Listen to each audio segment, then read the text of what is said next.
ప్రియమైన దేవుని పిల్లారా, మరి ఈరోజు మీ అందరికీ ఒక ప్రాముఖ్యమైన విషయం తెలియపరచాలనుకుంటున్నాను.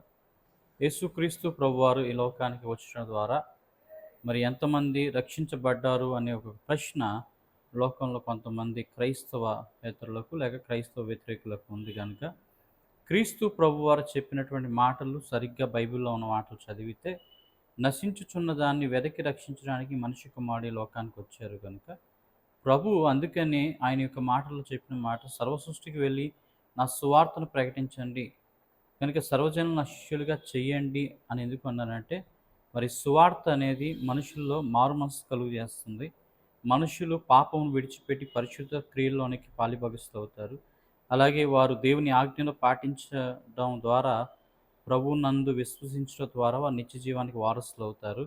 అలాగే ప్రభువు చెప్పినటువంటి బోధకు అనుగుణ్యంగా వారి జీవితాలు మలుచుకోవటం ద్వారా వారికి పరలోక రాజ్యంలో ఉండేటువంటి అవకాశం దొరుకుతుంది.